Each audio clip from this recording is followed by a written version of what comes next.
Hello भक्तों, राधे कृष्णा, जय माता दी। आशा करती हूँ कि आप सभी स्वस्थ, मस्त और व्यस्त होंगे। इस वीडियो में हम जानने वाले हैं मंत्रों से संबंधित कुछ महत्वपूर्ण नियम कि हमें मंत्रों का उच्चारण किस प्रकार करना चाहिए। थैंक्स फॉर वॉचिंग मी। आइए जानते हैं मंत्रों का उच्चारण हमें किस तरह से करना चाहिए और किस तरह से बिल्कुल भी नहीं करना चाहिए।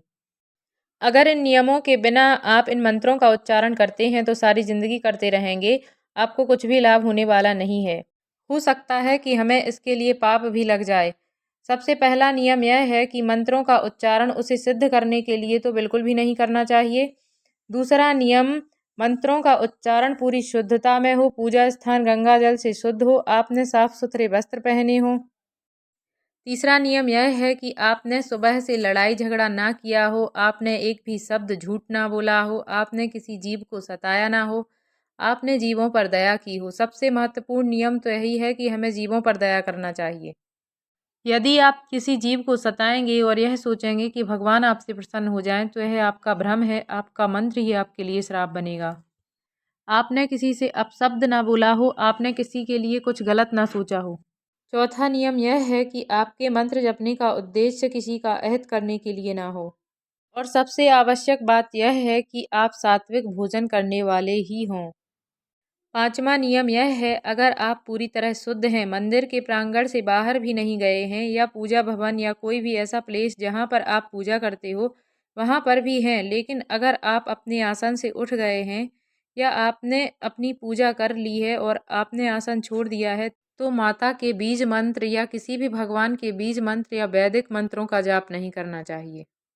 छठवां नियम यह है कि मंत्रों का उच्चारण जोर जोर से नहीं करना चाहिए। मंत्र सिर्फ आपको ही सुनाई दे इतने स्वर में मंत्र का उच्चारण किया जाना चाहिए।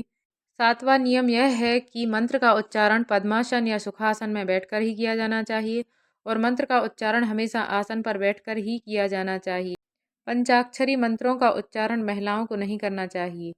ओम वाले मंत्रों का उच्चारण जोर जोर से नहीं करना चाहिए।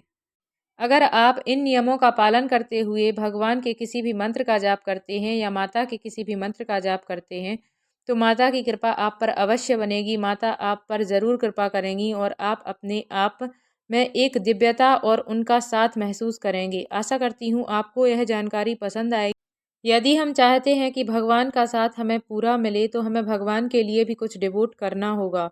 अगर हम अपनी लाइफ में कुछ अच्छी आदतों को अपनाएंगे तो भगवान वैसे भी हमारे साथ ही रहने वाले हैं।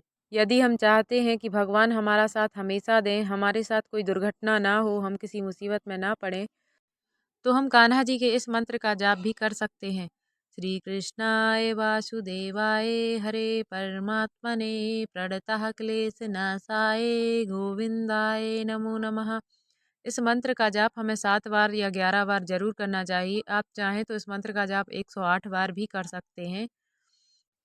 यदि आप कान्हा जी के साथ साथ माता की कृपा अपने ऊपर बनाए रखना चाहते हैं, आप माता को प्रसन्न करना चाहते हैं, तो आप माता के भी इस मंत्र का उच्चारण कर सकते हैं, जो कि एक साधारण मंत्र है जो आप सभी जानते हैं।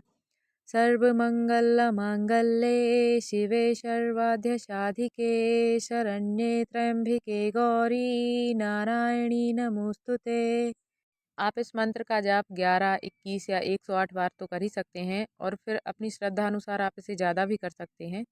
यदि यह वीडियो आपको वैल्यूएबल लगी हो तो कृपया मेरे चैनल को लाइक, शेयर एंड सब्सक्राइब जरूर कर देना। थैंक्स फॉर वॉचिंग मी। मिलते हैं हमारी नेक्स्ट वीडियो में। राधे कृष्णा, जय माता दी।